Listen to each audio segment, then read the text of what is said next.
Hey guys, welcome back to my channel where we're all about leveling up, elevating, and living our absolute best lives. So today's Ugandan diasporan entrepreneur feature, I need to shorten that title, is Sam, my dear friend Sam here. And I really was intrigued by her story and her move from the US, so I figured why not interview her. So welcome to my channel. Thank you, good to be here.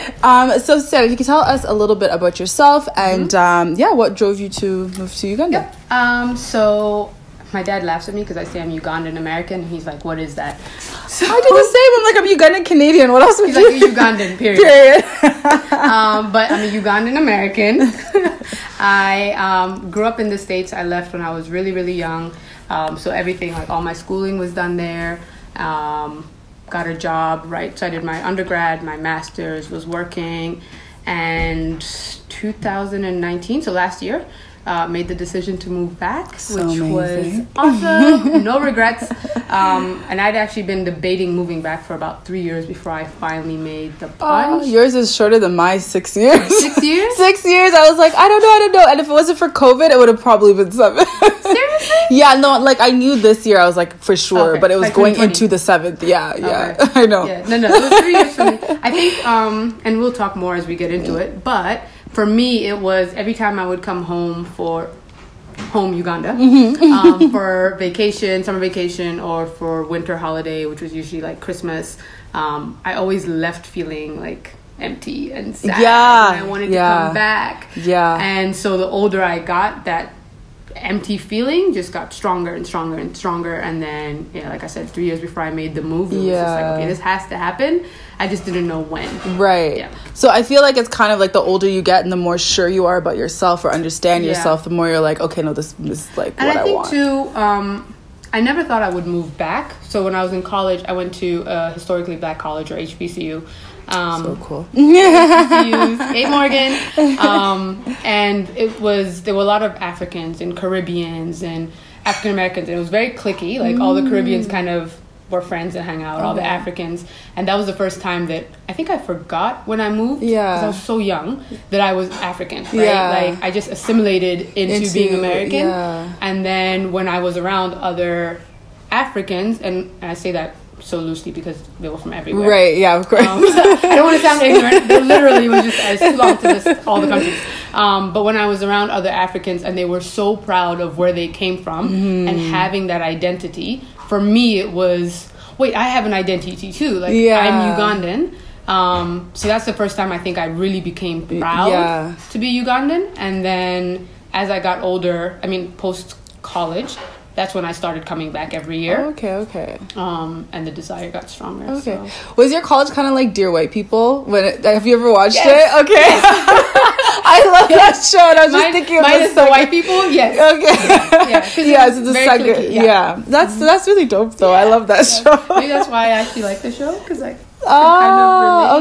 That's true. Whereas me, I was like, I wish I had that experience. But actually, no, my relation was kind of, because it was a white school, but they have... You still had... Yeah, like we were very much cliquey within our... Like, yeah. Did you have an African, like, Caribbean, like, association? Yes, all of that, yeah. It was a lot. If any of them watching this, it was a lot. I think so take that times 10. Yeah, okay. Oh my God, the whole school, right? The whole school. Right? It was great. This video is brought to you by Bachazi, your #1 source for all things in Uganda. Simply type in Bachazi in Instagram, click on their profile, and you're able to see so many options of various businesses in Uganda. When you click the link in the bio and put in your email, you'll be notified with way more features in the coming months.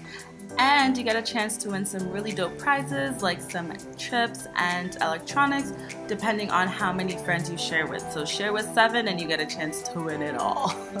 Good luck, everyone.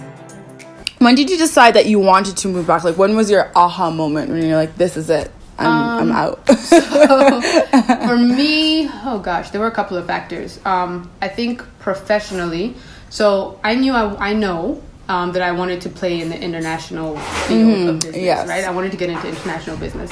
And the company that I was working for, amazing as it is, /was, it was very hard for me to make that transition, right? Because it was a private company, not international in any by any stretch of the imagination. Right. And I'd actually started looking for jobs while I was working for them, but because the industry that it was in was so specific, it was so hard for me to make that transition. Like to very go from niche. Very niche. Okay, Very, very niche. okay. So to go from that to international development was just, I literally had somebody tell me, I interviewed with a VP of, what's the name of this company? I don't know. Am I allowed to say the name of the company? It's up to you. Okay, it was a company that had a global presence, and I interviewed with the VP, and she basically said, hey, your resume is impressive. Obviously, you've grown in the company that you're with, but you don't have any background in this space. It was actually a not-for-profit, but she's like, between having no not-for-profit experience, never working in an international space, it would take too much to train you. Oh, okay. So I'd much rather hire somebody who's been in this industry, in this line of work, than bring you on and spend resources to train you. Which at first was just like, I know. You don't want to hear your masters, you're this, you're that, you're great. However, I don't have the resources to train you. Right. So, but for me, that was one aha moment, right? So I'm like, okay, how can I get that experience? If I'm applying here in America and I'm not getting these jobs, and I was applying, Rachel. Yeah. So if I'm applying here, I'm not getting these jobs. Maybe if I work abroad, maybe go back home, then that can be a way for me to get that experience. So it's supposed to be a momentary thing and then go back. Okay. Yep. So that was one of my turning points. Then, and we had talked about this before, my really, really good girlfriends in the States are all international in some way, shape, or form. Most of them are from Ghana. So we would have conversations, again, much older, we're all working, about how every time we left home, it was just like... That feeling. That feeling. So one of them moved, she actually moved a year or two before I did. Okay, which is nice for you to then see, kind of being like, oh, this is plausible. Correct. So we had countless conversations about what that move was like for her, her trying to mentally prepare me. So that was a turning point number 2, where she was just like, just come. Right. Just move back. And she moved to Ghana. And then the other thing was, when I started applying for jobs here, because again I was in that frame of mind, I wasn't getting anything. So my family members and my friends all told me, hey, if you want a job, you have to be on the ground. Right. Like, you have to come here. It's the easiest way. Nobody's going to hire you from abroad. They want to see you. They want to talk to you. We're such a society where people need to see everything. I think that's why we're also like cash economies. Like, people don't really understand this whole concept of things somewhere else. No, not at like all. They don't get it. Lockdown, COVID has kind of helped with that. Like digital communication, etc. But, huge actually. But still, no. So everyone kind of encouraging me to move back was a turning point. And then the last thing, it really helped. And I think, so that was like my 3 years. Okay. And then my last year before I finally made the plunge, like it was in my mind. Yeah. I ended up dating a Ugandan. There was a guy that was here that I was dating. We're dating long distance. And we knew it wasn't sustainable. Right. So I didn't know when, but just knowing that there was a time limit. Right. Like, he's like, I'm not moving there anytime soon. Which is so interesting, because I get so many people who are like, how do I get abroad? But not the people we know. The people we know seem very comfortable being here.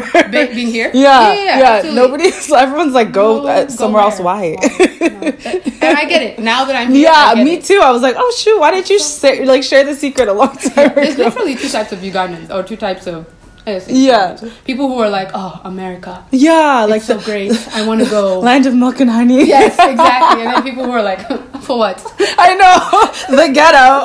No. What's in America? Right? I'm quite okay. And now I've fallen into that category where I was like, oh, absolutely not, sorry. No. I'm fine. You couldn't pay me enough. No. So he was just like, he was one of those, like, why am I moving to America for what? Like, my life is amazing here. So I knew that I had to move. So that's really when I said, all right, I need to. And I didn't move. I did not move for him. Say it, girl. Preach it, girl. Let me just put that out there right now. But it kind of gave me like an extra push. That's okay. That's okay. As long as it's not the whole reason. No. As long as it's just a little nudge. Yeah, that's all good. And I feel like I should add that we broke up before I moved back, and I still came here. So and she's still here. Definitely not for him. It's a personal decision. It's okay. So, a very important question that a lot of people ask is like, how much planning and preparation did you do beforehand before you moved? So, because I know some people kind of just up and move. Some people are just like risk takers like that. Other people, it's like, no, I need to like feel out the environment. Like, how long did it take you? It took my last year in the States was probably the most planning. I think that everybody gets in that hyper moment. They're like, okay, I've decided, and you're like mode. Months or a year, whatever. I have in my I journal, right? So in my journal, I literally had a list of all my my debts, my expenses, things I needed to pay off, things I needed to buy. I had a container where I shipped my stuff. I literally started filling the container or the tub or whatever it is with things maybe 6 months prior. Can you elaborate on this company? Just because I do know that a lot of people, I do eventually want to do a video kind of sharing about how to ship your things from abroad, from specific places, but Canada doesn't have this. And when she explained this to me, I thought it was really dope. So for you US viewers, I think it'd be something that they would benefit from. Yes. If not, we can just put in the description box. Okay. His name is Ken, and he has a cargo shipping company in the DMV area. Okay. Where a lot of Ugandans are anyways. Exactly. So. Now, I don't know the name of his company. Like literally in my phone, he's Ken Cargo. Oh, okay. So, I'll try to get his information. Gotcha. But no, it was such a seamless process. So I made a list of everything I needed to do from financial, making sure I was financially secure. So saving and paying off my debt. But the biggest thing for me was paying off my debt. So I knew what I had to pay off. I knew how much I wanted to save. I started filling my container, no, not 6 months. It was about 4 months before I moved. Okay. And then I moved in October. I was renting an apartment with a friend of mine. Okay. And our lease ended in June. Oh, okay. So the following year? No, that year. Oh, that year. Okay. So I had to have a conversation with her where I said, hey, listen, I know I'm leaving. I don't know when. Because at that time, I didn't know it was October. Right. But I just knew I was leaving soon. Okay. And I wasn't going to do another year. Right. So I ended... When our lease was up, I moved back in with my mom, also because I knew I needed to save. Right, which is huge. Take advantage of family. I would say take advantage of family here when you get here, but even when you're abroad, like I lived with my mom and I was like, save. Yeah, honestly. Like it was amazing. It helped a ton. So moving in with my mom was strategic. Not renewing my lease was strategic. Saving was strategic. And paying off debts was strategic. Buying things. So that's another thing too. Okay. I got made fun of because people were like, why are you buying those things? Like, we have those things here. Yeah. Like, my mom was like, buy pillows because the pillow's here. Yeah. And make sure you buy your sheets here. And buy this and buy that. Half of the things I bought, I probably didn't need to. But then other things I wish I bought more of. Like clothes. Okay, like what? Oh, clothes. Yeah. I feel you on that one. That one's a bit tough here. But really, so everything else you feel like you could have just got here? I wish I got my sheets there. Like No. Good point. Okay. Yeah, you know what? That's true. Sheets... My mom wasn't wrong. She was definitely not wrong about that. Because I did see it. So I went to game and I saw... What was it? Child. So Walmart is Mainstay. That's their brand, right? Oh my god, I was looking at cutlery the other day. I was like, Mainstay should never be $50. Are you mad? Exactly. So she wasn't wrong. When I see things like this, I'm like, you're right. Yeah. So things that we would buy in the States from Walmart for like $10, let's say $15, whatever the case may be. Because it's Main freaking Stay. Like, what the hell? You go to the store here, and I guess because it's shipped, blah, blah, blah. Yeah. I saw the Walmart brand in the store, and I'm like, oh, Walmart, this is great. And then I saw the price. I said, no. Why would I pay this when I know? No. Yeah. So to be fair, she wasn't wrong. Yeah, no, she wasn't. There are a little few things where it's like, yeah, you really could just get here, but like. Let me caveat it. So everything is here for the most part, except again clothes. But that's a whole conversation. They're there. They're there. You just have to hunt. That's the only difference. Versus abroad, you could just go anywhere. And it's quick. Yeah. So we don't have the convenience of like going to a CVS or a Walmart or a Ross or TJ Maxx. Exactly. And it's just like super in and out, very convenient. So everything is here. It's just more expensive. Yeah. Sometimes 3 times. Sometimes 10 times. Bath and Body Works. $12.99 in the States for like a lotion. How much is it here? Like $30? Something for ridiculous. Lotion? I saw candles for something over $50. I was like, absolutely $50 not okay. So to answer your question, even though I knew I wanted to move for 3 years, my last year was when I went super hyper. Oh, okay. And making sure that I had right. But that's a good amount of time. I felt like I did kind of the same. Maybe like a few months less than that, but it was about, yeah. And in retrospect, I mean, you can always think it's longer because I do wish I had saved more. Me too. Especially after COVID hit. I really wish I had saved more. But I also knew that if I didn't leave when I left... You were going to keep prolonging it? I was just going to keep prolonging it. Yeah. So at this point... S or get off the pot. Yeah, that's true. And life has a funny way of working out anyway. I just feel like even though I didn't save as much as I wished I did, it kind of pushed me to kind of be more creative with business endeavors and a lot of things. So it kind of worked out. And is it ever really enough? Like, can you ever really save enough? Not my lifestyle. I wish.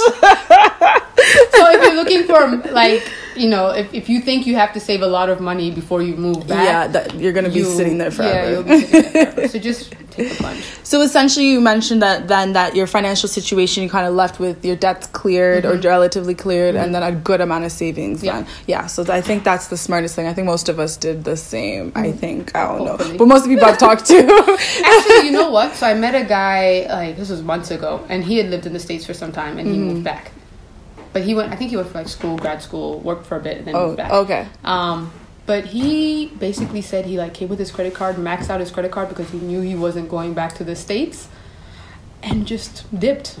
I've actually heard of a lot of people doing that, but he didn't have American citizenship. No, I think he was there on like a... That's okay. I've heard of other visas. I've heard of a lot of... Can you get a credit card if you're not... Yeah, as a student. I don't know about now, but they were dishing them out like candy my first year to everybody. So when all my international friends are like, bye.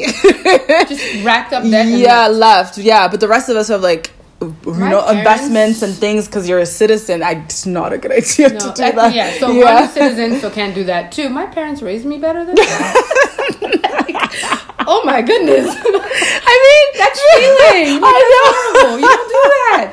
That's true. But I also want to mention though that I do have my Canadian credit card here just because rates are better. So I like pay off things from whatever I need to, like my monthly, whatever I spend, I pay, and then I use my card. Yeah, which is fine. Because the rates here, I pay that off, but the rates here are kind of ridiculous. So I'd rather keep my credit card from there as long as I can till I have. Versus getting a credit card here. Yeah, like I know eventually I'm gonna get one. I'd have to at some point, but right now I'm good. I don't know. I just kind of figured like business and stuff. I don't know. No, I don't think so. Okay, then, girl, I'm gonna keep my Canadian. So I know a lot of people always kind of wrestle the question as to whether or not like it's worth it or if it's not, what to do. So what pros and cons did you feel like you were weighing before you decided to move? So the biggest pro for me was knowing that I have my citizenship. Yes. I'm an American, right? So I felt like at any point in time, I could move back.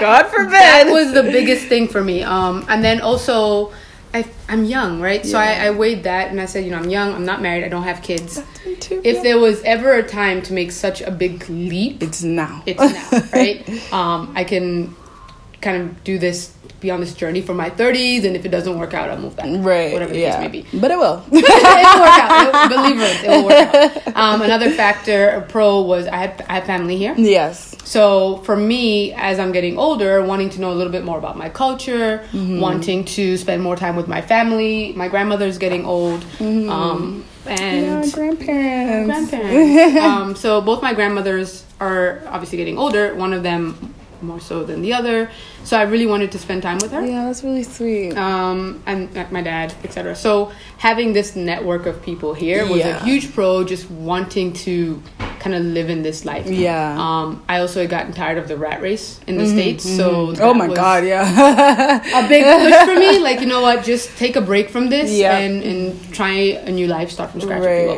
will. Cons. Honestly, there's two cons. One, I knew I was going to miss my family and my friends. Yeah. And two, structure. So life here is very laid back, very laissez-faire. And I'm used to going. Go. Yes. So no, I knew I would have to adjust. Do you feel like you've adjusted? I feel like I'm still... Really? Depending, different industry, different market. Like now that I've started a business, I'm like, I gotta like relearn like my patience. Like I learned patience with the slow until now I'm like, okay, now I'm doing business here versus when I did business in Canada. I'm like, holy crap! Like everything takes forever. No, it's funny enough, I think I adjusted faster to that. I adjusted faster to that than I thought I would. There are times where, from a business standpoint, you're working with somebody and you have your piece to do. And we're trained to immediately, right? So I'll get it done fast, and then I'm just like, twiddling your thumbs, like, when's it coming? Like, when are you gonna do your part? When are we gonna get this done? I know. So that's a bit frustrating. Okay. I'm also adjusting to people like timekeeping. Yeah, oh, girl, that's never that's never going to change. But that's more socially. So I feel like I can't. Okay, it happens both professionally and socially. Yeah. I think it's worse socially. Yeah, it's a lot worse socially. A lot worse socially. Yeah. I mean, you have to be some weddings, birthday parties, whatever the case may be. There's a time. It starts at 5. You really, apparently 5 is a suggestion, and it doesn't start until 8. It's a suggestion, yeah. But when I first moved, I was stressing out. Like, I'd be going with my friends or family, and I'm just like, guys, we're late. Yeah, literally, let's go. Yeah. No. What was it? This weekend? We had a party. Yeah. We were 2 hours later than the time. Oh. So it was supposed to start at 1. Oh, really? We got there at 3. Okay. I don't even want to know what time you came. I've learned better. So we got there it was 3:30, I think we got there. Okay. And somebody texted and was like, oh, let me know when you're there. What time does it start? Mm-hmm. And I think we said, we're here already. He said, okay, let me start getting ready. It wasn't let me leave the house. Let me start getting ready. At 3:30 for an event that started at 1. 3:30. I knew this too. I was taking selfies at my house. I was like, put yourself I'm not on blast. moving. What time did you get there? But I knew the people I was rolling with told me 4. I was like, that means they're gonna leave at 6 their house. So I was taking selfies. 1 o'clock event, 6 o'clock entrance. But I was and then we got there, and it was still people came when I was leaving at much later. This is true. At midnight, people were walking in. Oh my god, I was dying laughing. I was like, wow, okay. Anyways, but yeah. So you get used time. to these things. Yeah. So time was a con. Like I knew I was gonna have to readjust my thinking and learn to be patient, and I am not patient at all. Yeah, me neither. But Uganda is teaching me. Ooh, child, it is. So I've learned, generally speaking, add 2 hours or after your invitation time, and then message the people being like, where you at, to figure out your status. Don't just leave your house. Don't do 2 hours and leave. 2 hours and text. 2 hours and text, gotcha. Knowing that you're gonna call your Uber in that moment if they're saying, and if they're like, oh, just putting on shoes, just know that's a lie. It's probably another 20 minutes. All I gotta say about that. Also, I think I know who you're talking about, but maybe it's just everybody. It's everybody, but if you're good, tell me specifics after. Okay, so once you finally made your move and you were here, how long do you feel like it took for you to settle in, like get all your stuff done, unpacked, all the things you needed to do and whatnot? About 2-3 months. That's really quick. Yeah, 2-3 months. I've been saying the same thing. I'm like, I feel like I'm not settled. Hell no. I feel like I'm still figuring my stuff out. Okay, so part of why I feel so settled is, again, support system. So when I moved, I already knew I was moving in with a friend. So I didn't have to house hunt or anything like that. So that helped a ton. And then I had certain deadlines for myself. Right. So driving here is completely different. Not only is it on the opposite side of the road, but it's just a whole other story. It's a sport. It is. Essentially, right? You have to be mentally prepared. Sport. Exactly. Oh God. So again, in my journal, I had timelines for myself, and I wanted to be able to drive on my own by December. Okay, that's good. Yep. So I got a driver who drove with me for a bit. So he drove, and then that helped me kind of learn. Engage. Engage. And then I drove, and he drove in the car with me. Okay. And then eventually I was it's like training wheels. It's then I was like, I got it. I'm good. That's smart. Me, I'm like, I'm just gonna get a car and go. No, I had to ease my way into. I mean, there were times where my road rage was just. Oh, okay. I never mind. Or I remember once just literally stopping because I was just like, I just can't. I had the worst road rage. This place is gonna bring out a whole. No, it was bad. I'm learning that. Now I find myself sitting in traffic watching bad drivers. And you're just like, yeah. Like, this is normal. Okay. I'm gonna get to that point. So learning how to drive was big to me, adjusting because I need my independence. Yeah. No, I don't think I would have adjusted as well if I didn't have that. Yeah. So that was one thing. My place, I was already situated, and the only thing that was a struggle, and maybe we'll touch on this later, was when I moved back, I came looking for a job. Okay, right. Because everybody said you have to find a job when you get here. So did that October, November, December. And then January, I basically, at the start of the new year, decided to start my own company. This was this year, right? This was this year. Right, 2020. okay. I said, you know what? I think I'll just do me. So I started my company, and any questions I have. So, okay, there's a guy for everything. Yes, there's a guy. Oh yeah, like I said last time, I was like, there's literally, it's like there's an app for everything. There's an app for everything. No, there's a guy for everything. So because I have a network of friends and family, if ever I needed anything, they're like, oh, let me just give you my guy's number. Yeah, I have a guy. Let me highly recommend, opposed to trying to do it yourself. Don't reinvent the wheel. Just ask as many people as possible. Yeah. So that helped with adjusting, moving back. Having that support system of people who were so willing to help with anything I needed. Oh, that's amazing. Yeah. Okay, I think I'm just really picky. I'm just out here renovating, doing all these things. I was like, I want to feel like I'm living, like, you know, exactly how I want. I'm just crazy. Why Uganda? Like, could you have seen yourself settling anywhere else, or was it just kind of like, if I'm moving back to the continent, it was going to be here? Uganda. Yeah, no, it had to be Uganda. Yeah. So when I was job hunting the 2 to 3 years before, my mom actually said to me, she's like, why don't you look in Kenya, because it's allegedly more developed. They have, from an international standpoint, as far as international development jobs, etc., they have more opportunities, which I don't know that that's necessarily true, because every UN agency that I know of is here. Yeah, that's what I was going to say. And personally, the fact that we're such a virgin economy, even more virgin than Kenya, I kind of am like, if you're going to start something, probably would make the most sense for it to be here. Yeah, exactly. So, like no competition. And she wasn't the only one. A lot of people actually said, try Kenya. Okay. Interesting. Yeah, but for me, no. But for me, I wanted to move home, right? Yeah. Like, and when I was in the States, the company that I'd worked for, I'd lived in 3 different states working for them, like constantly moving. And anytime I moved for work, I didn't know anyone. I had to start from scratch. I had to make friends. Yeah, so, but I didn't want to do that anymore. You know? Like, right, but because here at least you had your network. Here I had my network. I had my family. I had my friends. And even when I was moving for work, the last move I made was back home.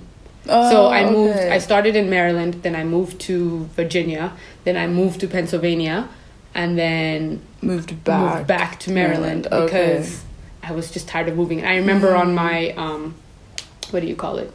Not my performance evaluation, but we used to do this thing once a year where your manager would ask you, like, where do you see yourself long term? Are you relocatable? Right. And for the last year and a half, I said, I'm not relocatable. I'm tired of moving. I'm here. I moved back home to Maryland. I'm not doing this anymore. Also, it's hard to meet people. Yeah, and like have long-term sustainable like relationships with people. Yeah. So I said, no, I'm not moving. So when people recommended Kenya, I said, no, I'm not moving again. If I move, I'm moving home. Yeah, and then imagine like you're that close to being home, and I'd just be like, why am I just not home? Yeah, I get it. And people make it sound like, oh, it's right there. It's only 45 minutes by flight. They're right about all that, but like it's still not close enough. It's like not. Okay, for example, for me, it's like someone saying that about Toronto, New York, but no one barely ever goes to New York. So it's just like, why would I do? Yeah, no. I'm not going to get on a plane every month. Yeah, just to... No.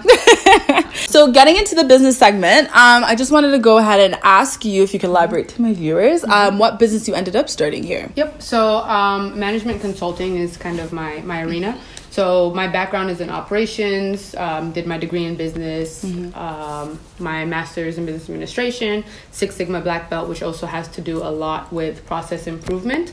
It's almost like project management, except more of a process improvement. Okay. So that's my background. And when I moved back, I realized that I was having a lot of business conversations with people where I would make recommendations about their business on how to improve them. Small, tiny tweaks. Yep. And to me, they were, without sounding insulting, they were common sense. Yeah, I totally get what you're saying. I really don't want to offend anybody. Yeah. But they were common sense to me because I grew up in a corporate environment. Yes, and that level of exposure. And that level of exposure and experience helped me to understand the importance of management systems and processes and procedures and things like that. And I realized that a lot of companies here don't have them, or if they do, they don't necessarily enforce them. Yes. They don't see the value. Everyone sees the value in a lot of the things that we find common sense abroad, I guess. Exactly. You could say. So corporate governance is a big thing in the Western world. In a lot of companies, you must have corporate governance. Yes, and here, not so much. But it's very necessary. So I would give advice to people, professional advice, and it was really value added. Yeah. So part of my January like New Year resolution and New Year aha moment was, instead of giving this advice for free, I can actually provide advisory services. You better get your coins, girl. From it. Yes. So that's what I've been doing. So registered my company January 21st. I feel like I'll always remember that. That's my birthday. Yeah, my company birthday. Yeah. It is. And so registered in January, got my first client in January. I'm on my third client now. And essentially I just go to different businesses, help them tweak whatever needs tweaking, advise, create systems, etc. And so ideally I can manage about 2 to 4 clients a month. Okay. Just because for now it's me, and then maybe in a year I'll grow past that. Yeah. Girl, be faster than that, trust me. Hopefully, knock on wood.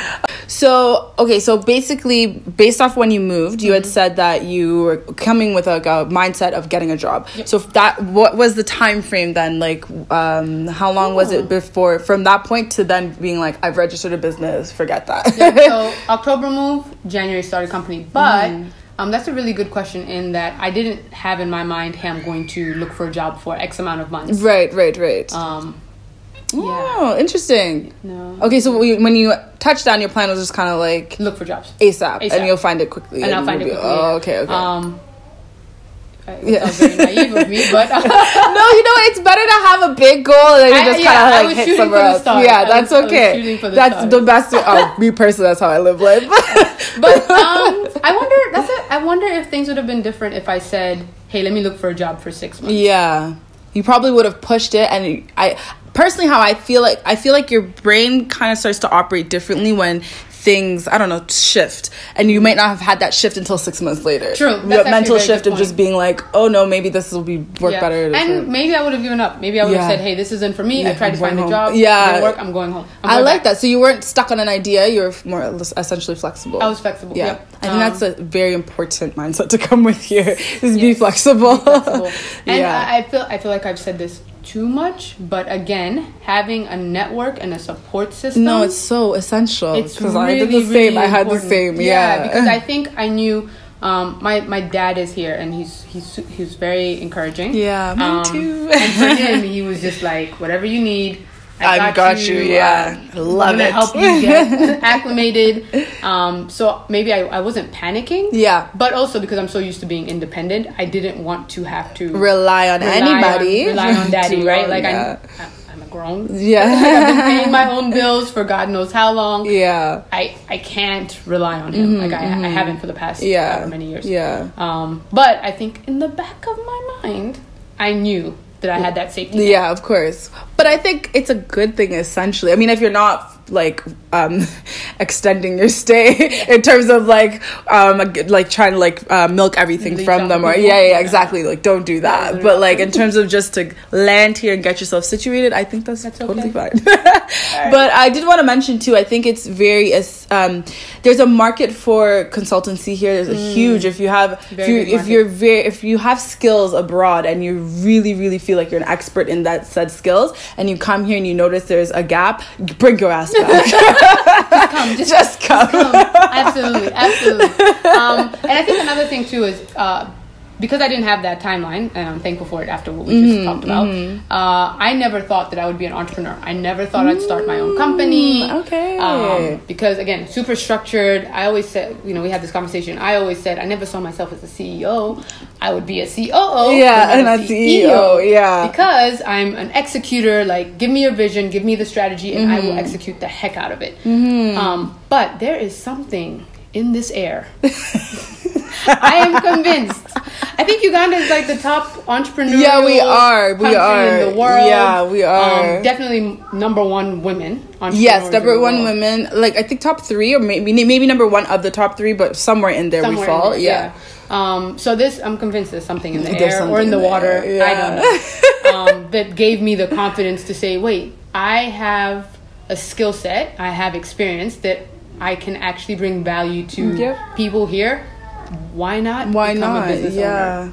And I think there's more likeliness or a shorter period of time to become successful, if that makes sense. Like I've had so many friends I've talked to who've lived here and literally like like less than half the time that my friends abroad were like really trying to grind and hustle. Less time. I'm like, why? Probably also the cost of living here. Okay. Partly, but like also that they're still making more monetary wise. I think it's just that gap. Like there's just more room for things and less red tape too.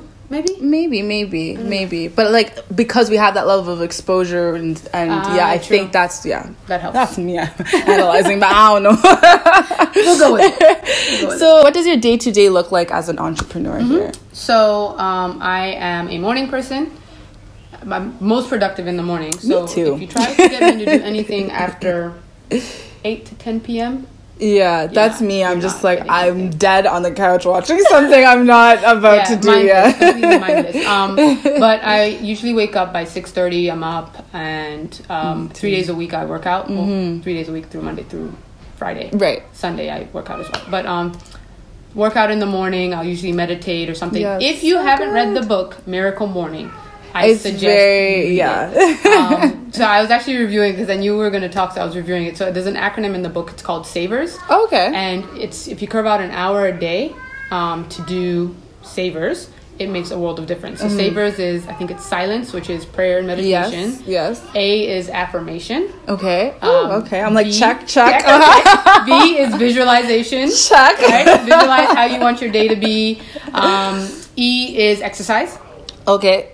In any time of the day? So it's better in the morning. Yeah, I used to do that, but then in Uganda I was like, never happening. No, it's tough. E is exercise. R is read something, whether it's a newspaper or preferably like a book, not your phone. Because when I read on my phone, I get distracted notifications. But you know what? It's 2020. You can say your phone if you have like the news on your phone. That's true. Yeah, just try not to go to social media. That's the issue.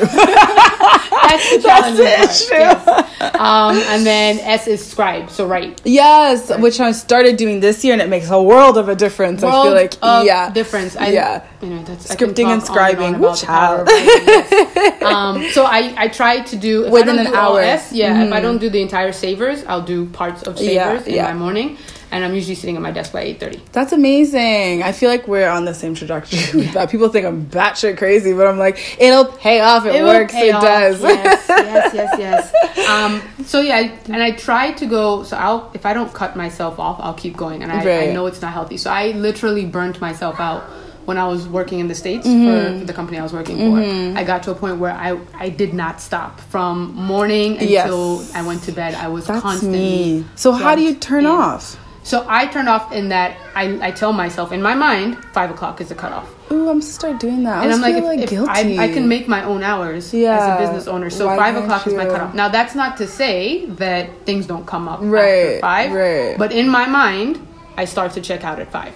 Or at the very least, I will step away. Okay. Do something else, and then I'll come back. But I need that mental break. Now, what we can both attest to is the fact that everything here is a meeting. So, that being said, I've had work meetings at 6, 7 o'clock, right? Yeah. But they don't feel like you definitely discuss business. You're discussing business. You're meeting. But you meet at a restaurant. The rest is questionable. Talk business while having a glass of wine. Right. Very conversational. Laid back. So it doesn't feel like work. Yeah, those happen all the time. That's true. Oh, quite often. And it sounds bad, but you just won't get it until you're here. Then when you're here every time meeting. I used to think it was the most absurd concept in the world. Like, how are you having a meeting in a bar at 8 p.m. at night?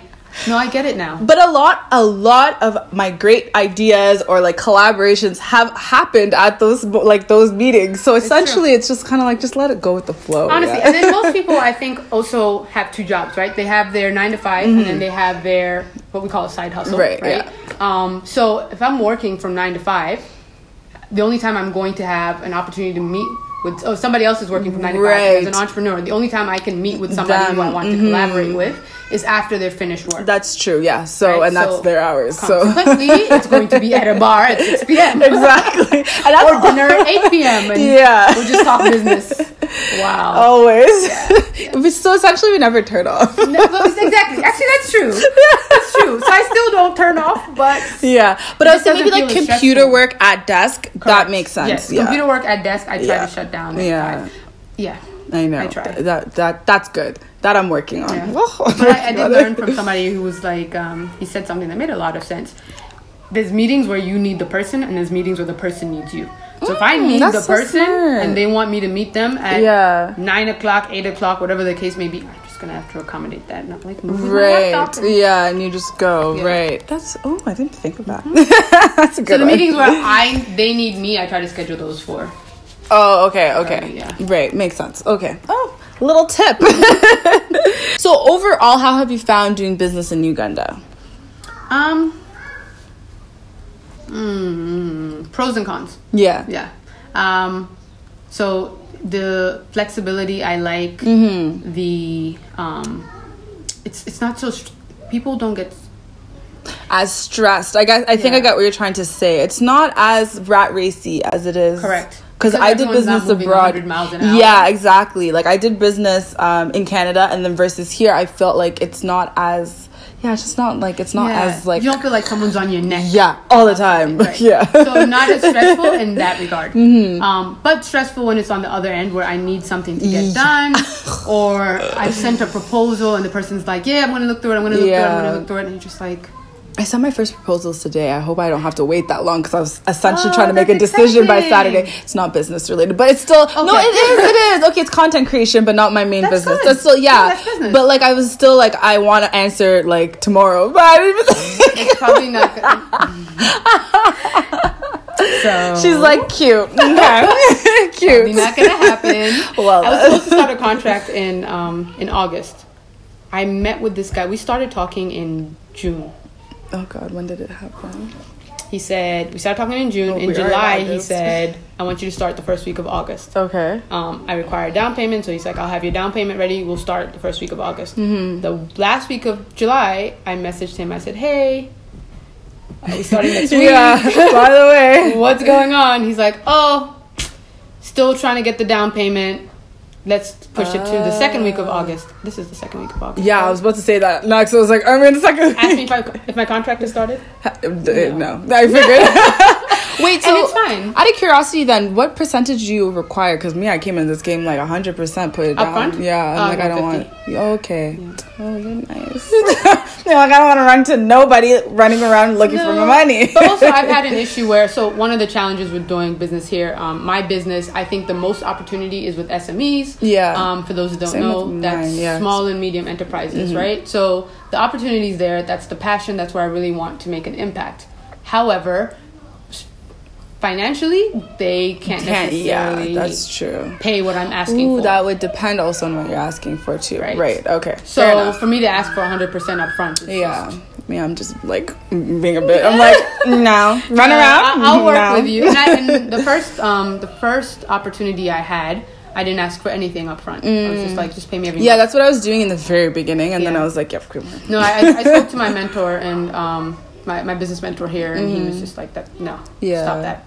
He's like, he had been burnt several times. Yeah, and then other people have been burnt. And then it'll kill your desire to keep going for your business real quick. So he said to protect yourself, at least get a percentage up front. At least. Yeah, that's true. Yeah. So I think a big appeal to millennials is having that work-life balance and having freedom to be able to do something else. So I kind of find that's the theme with a lot of people who decide to leave North America and move abroad. It's kind of like, if I'm going to do that, I want that perk. Yeah. So is it possible to run your business anywhere, or does it have to be here? No, very possible. So because it's consulting, right? I can consult for companies anywhere. Yeah. So I actually joined, there's a business network here in Uganda. Well, it's nationwide, worldwide. Yes. It's called BNI, Business Network International. And they essentially hold business owners accountable. So you have to be a business owner to be a part of this this network.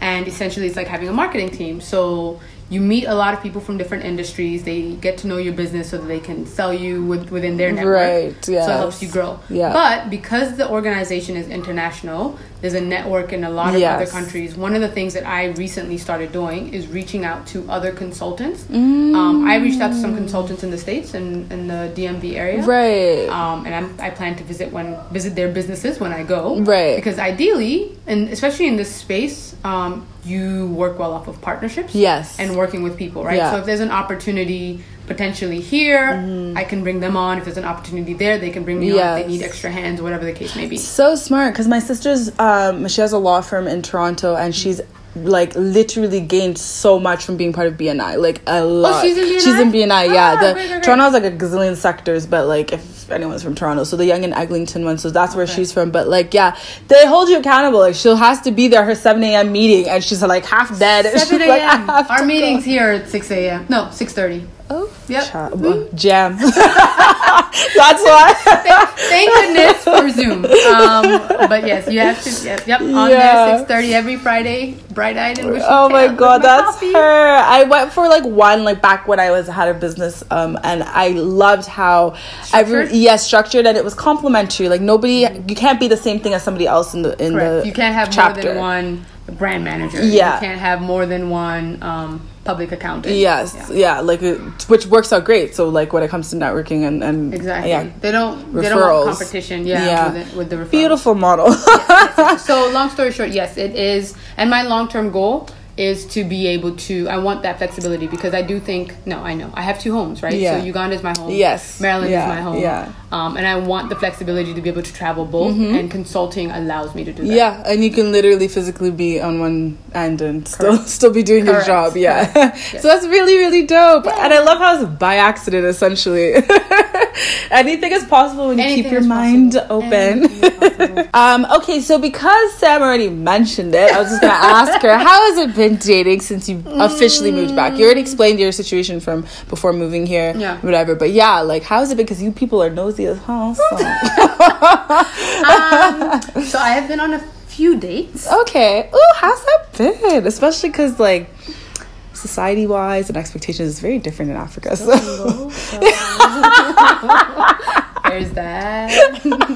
Really nice guys though. Yeah, oh that's sweet. Really sweet. I will say it's interesting. My mother's convinced. She's like, you're the only person that can like handle you as somebody who's been as exposed as you are, because that's what my parents culturally said too. Anyways, that's a whole nother discussion. But one of the things, it's very sad actually. It was not sad for singles. Okay. The culture here is such that people get married very young. Oh, that's true. Right? So if you're in your, hypothetically speaking, 30s, hypothetically speaking. Love it. Not saying I have. But in your 30s, a lot of people that I would probably engage with are already married. Yeah, like in the professional space and such. Yeah, so the pool is just like... is smaller, really small. Yeah, and then you want to add exposure and stuff. I think I'm just does asking it exist? A unicorn. Just joking. Asking for too much, kind of. But so I think if you're younger here, like in your 20s and dating, go for it. Go for it. It's great. That's true. But if you're hypothetically over 30, it's just a small but I also pool. wouldn't recommend anyone get married really young anyway. So. And everyone here does that. Everyone I'm just does like, that, no, live your life. Get to know you first, please. Yeah, no. But I'm okay. I mean, I honestly, at first I was just like, this is horrible. Yeah. But I also think that everything happens for a reason. Yeah. And for me, trying to establish myself in this market professionally, but also socially and just generally. Yeah. I don't think now is the ideal time to date anyway. That's how I see it. I keep telling myself January 2021, I'll be open-minded. Right. I will go on dates now, but in terms of actually something serious, it's like... I don't even... No. I'm still trying to figure out... Yeah, I want to make my milli. I'm not here like... so listen. But essentially, when you did meet these people, like, where did you feel like you met like these like-minded individuals? Friends of friends, friends of family members. That's kind of how you meet. how it works. I haven't had any like random at a bar you meet someone. No, Plus, I don't think I would trust that. Like, I need to hold that person accountable, knowing that I know them through somebody. Like, I could go back and be like, And everybody like, oh my god, that I've met who I've either potentially been interested in, or the people that I went out on dates with, I did a background check on them before. I'm doing that too. I'm like, and not background stalker background check, like you talk to people who know them and say, do your due like? diligence. You're going out with anybody in these streets. Oh, okay. Dating you. Okay, so also, like, how has it been juggling like family and doing your business? Because here I feel like you see family, or it's expected you see family a lot more than in North America, like I can live beside a cousin and I probably won't see them. That's but here it's true. like you have grandparents, cousins, friends, So how's that been? It's been great. So I visit family more here than I did when I was in the States. So I'm very structured. So what I do is my weekends are usually family time. So on Sundays, I literally rotate between my father's, my grandmother's, or my mother here. Who's my mom's best friend. So I try to make sure I see one of those people every weekend. Yeah. And then it also helps that we have a lot of, there's this little cousin's birthday and there's always an event going on. So that also helps. You're making me, I'm like the family. Worst family member. I also Do better. But remember, I also moved back because I had consciously I wanted to spend more time with my grandmother and my father, right? So those are two people that. Well, I do see my judges like once a month, but with COVID, ever since COVID started, I'm like, I've been irresponsible in these streets. I'm like, I'm not going to go there. The first couple of times, this was the first, so my birthday was my birthday was 2 weeks ago. Yeah, I think so. So that was the first time I went to see my grandmother and didn't have a mask on. But every other time I went to see her before, fully masked. Nice. Kept my distance. I did see my judge like 2 weeks ago, actually. Yeah. Oh, okay. So good. Well, one of them, since there's two, but like. Yeah. So I felt guilty, do but better. Do better. Wear a mask and go see your judge, okay? I know. I'm the worst. Oh, I'm the worst. No judgment.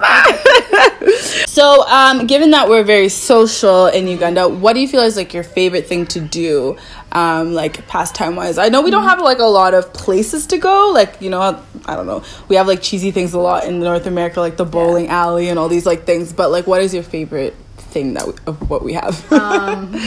So one of the things I wanted to do when I moved back was to travel to the different lodges and resorts and parks. Oh, okay. Yeah, that hasn't happened. Oh, that I've done. You've done? So bad. Because COVID. Oh, okay, yeah. When the minute that no, I didn't do anything bad. It was just the minute that they said we were allowed to go to national parks and you can move, we took full advantage. Yeah.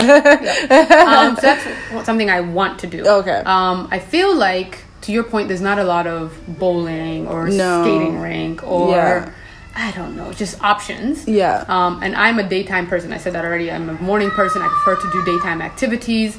But here, it's socially, the only thing it seems like you can do is go to a bar. Or go to a restaurant. Which I'm not against. I know it's like your thing. Me, I'm like, I love it. Yeah. So I'm getting into that life, if you will. But it's nice because that's when you meet with friends. And, so, And collectively, it's not like one person. You can see everybody at once. And you're like, okay, I saw everyone and I'm And I'm learning it's very hard or rare to go out and not bump into somebody that you know. Yeah. And then they just join and then it becomes join. a Yeah. But my favorite pastime. Anything that has to do with being around friends and my family. Me too. I'm like, I don't really care where it is as long as like it's the people that you're with. But I will say I try. So for my birthday, because I got tired of doing the same thing over and over, there's a gun range that just opened up. In Kampala. So we went to the gun range for the afternoon activity for my birthday. We went to the gun range, which was a really good time. It's so fun. It's so fun. I don't know. What else is there to do? I don't know. And eventually people are gonna tire that out, and then it probably won't even be a thing anymore. I think so. We're just gonna kind of wrap up this video. Sam's been so amazing answering all our questions and everything. But I wanted to ask you, what do you love most about living here in Uganda, and then also what do you love least? Or not like. What do I love most is the work-life balance, the flexibility, the fact that I can be at a restaurant or bar at 8 o'clock on a school night or a work night and not be so stressed. Yeah, like, oh my god, I have to go home because I have to wake up. And I like the fact that there's always somebody to help. There's always a guy. I said that before, but there's always a guy for everything. So it's super convenient. Living here, it just convenience, makes life easy. And I don't know if it's a millennial thing or if it's a me thing, but I love convenience. Like I don't like to be inconvenienced. I don't like and it's the cost of living is relatively cheap, so it is easy to get people to help with little things here and there. Exactly. What else? What do I not like? I miss my friends and my family. Yeah, me too. And just so what I don't like, I don't think is and I've been struggling with this probably more so the last month, is not necessarily a Uganda thing. I think it's more so where I am professionally. Oh, okay. So I'm struggling right now with having worked for someone for most of my life, and now being an entrepreneur. So and wearing so many different hats. And not having that's big. that consistency. Right. Like you, as an entrepreneur, you're not going to have a consistent. Okay, for someone who's so structured, it is not a structured life. Right now. Entrepreneurship, and that's all I've known is like entrepreneurship. Yeah. So to me, I can understand being all over. Although there's moments like I'll go 2 weeks and I'm like, whoa, I need to like get myself together. Yeah. But I am a planner. But I also go with the flow because I know that it never goes as planned. Means. Yeah. Whereas for you, when you work for someone, it's just you come in and you just know what to expect. I told her I met with my accountant today and we're going through taxes, and for me it was just like I never had to worry about this before because the company I work for, they take out your taxes for you. I don't have to worry about that. At the end of the month, at the end of the year, I get a form pre-printed. This is what you need to do. Now I have to worry about taking care of like payee tax and my company tax and my own like company's finance. Everything, taxing, marketing, like, or accounting, essentially, finances, everything, marketing, everything. Like, you're everything. I'm everything. Yeah, literally. A lot of people don't expect that. My company before, we had a standard contract. The company printed out, and I have my own contract. So I have my own lawyer, and my lawyer has to go through my.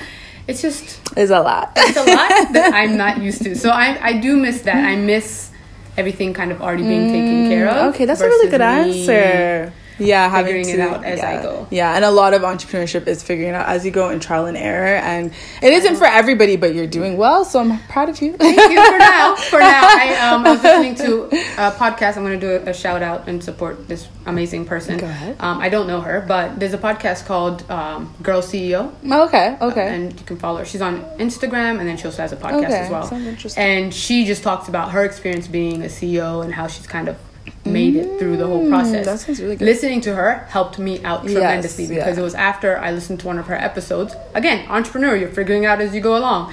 And she talked about how she was just making money, and then got hit with, you owe the IRA X amount of money. At the end of the year, I think she owed like $250,000 or something ridiculous. And she didn't know. So because I listened to that podcast, immediately I called the guy that was doing my accounting, and I'm like, how much do I need to put aside every month for taxes? How much do I how do I plan that out? Because I don't want that problem. And it's different in Uganda than it is abroad. Than so every country, actually. That's another thing. I have to pay taxes here, and I have to file there. Oh, you're doing. Oh, yeah. Actually, okay, yeah. I have to be better. But also, like, what irritates me is the percentages are different too, and how they tax is different. And here, it's ridiculous. Like abroad, you got away with that. The good thing is, if you're paying taxes here, just FYI, if you're paying taxes here, you don't have to pay taxes. Yeah, you just have to file. Yeah, but I'd prefer to pay taxes there. Oh, they didn't break it down to you how much. How they tax. Okay. Look into that, you guys. It's actually all online, which is nice, but it's crazy. Yeah, it's on gross, not net. That in itself is fucked. But anyway, I don't want to swear, but whatever. That's how annoyed I am. Okay, so all these problems that I didn't have to worry about. I don't call them problems. It's just things you don't have to consider. Yeah, things I never had to consider. When you work for a company, it's what I miss about being there is that, but it's not a their thing. I miss parts of me miss employment. Yeah, because I didn't have to worry about certain things. That's a really nice perspective to have for viewers to understand, because I think a lot of people glamorize, especially millennials. It drives me nuts. They glamorize entrepreneurship. They glamorize being a boss. And technically, you're not a boss until you have people to pay and salaries to pay, people relying on you, stuff like that. And it's just like, it's all fun and games till you actually have to get dirty and like get in the trenches, and you're crying and you're like, I don't know if this is for me. And for me, it's like 10 times more. I think 10 times more pressure I put on myself because I'm talking to companies about corporate governance and having systems in place and doing the right thing. So I have to practice what I preach. Right? Like you can't have my accounting books, and I have exactly. You're skirting the system. Exactly. Like I can't talk to you about doing something and I'm not doing it. Yeah, that makes sense. So So last question I have, which I feel like is the most beneficial to a lot of people. What advice would you do you feel like you would give somebody who's deciding to move here from the US, especially specifically, and 3 pieces if you can think of anything? So if you have a support system wherever you're thinking to move to, if it's Uganda, great, but anywhere in general, if you have a support system there, I would say take the plunge. It's scarier than it actually is, right? So I think I was more scared of the move, and then once I got here, I realized, this is not that bad. So just jump. And that's the advice, actually, my friend who moved to Ghana, that's the advice she gave me. She's like, just do it already. That's amazing. So just do it already. Yeah, pretty much. The second piece of advice would be, obviously, make sure you take care of all your financial obligations. Before you move, do the right thing, and you don't want that hovering over you. You don't want that stress. And then the third thing I would say is just be ready to humble yourself. It's okay to ask for help. Oh my God. I struggled with that. I struggled with that. I'm a person where I'm just so like independent. So I think we're both like that. So it took some time I felt like I was inconveniencing everybody. I'm always WhatsApping like a question, and they're like, no, it's okay. I think if it's not leeching off of people. People are happy to help. If it's your family and your friends, they're happy to help. I think if I didn't humble myself, I would have run through my money, my savings, faster than I anticipated or meant to. Because I would have just, in my mind, I'll pay for this. I'll do everything. I'll take care of it. Versus allowing people to say, hey, it's okay. I got it. You're not working right now. I can pay for it. I had a flat tire once. I don't know if I told you the story. I got a flat tire. A friend called a guy. I have a guy. Called a guy. Guy showed up with a new tire. They changed everything for me. It was great. And then he paid for it, right? And then when they left, I'm like, okay, how much do I owe you? And he's just like nothing. What? You don't owe me anything. But such a society here. It's so nice. It's so different. It's so different. But also things are cheaper. But still, no, because this is the life that they know. So it's not that it's cheaper for us, maybe. But it's not necessarily cheaper for other people who know this is like, but he was willing to do that, and I was just shocked. And a couple of times I've been kind of caught off guard where people are like, it's okay. Like, I think one time I didn't have food and I'd budgeted my money and I'd run out of my food budget for the month, and I was talking to my mom and I was just like, I'll just have eggs for dinner. Ramen noodles. It's okay. And she's like, just go to your dad's house. Literally, just go there. That's so funny. Or call and ask them to send you some food. Like your dad will send you food. Because of the Alaboda. Oh my God, But I love that. That's an option. I thought I was just going to have to struggle. Ooh, I think we're done with the struggle life that is of North America. But so it's okay to humble yourself and accept help. That's so huge. Just come knowing that. Oh, and on that note, thank you so much for coming on my channel. Thank you for having me. So if people can reach out to you, kind of if it's okay for advice and stuff, where can they find you? So my different names, okay. My Instagram, my Facebook, Samantha Tinka. My Instagram is Miss Tinka Biz. My website is D&I Business D and symbol I businesssolutions.org. Okay, I'll leave that in the description below. Okay. Other than that, thank you so much for coming on my channel. Thank you. Thank you guys so much for watching, and I will check you guys in the next video. Bye, guys. See you.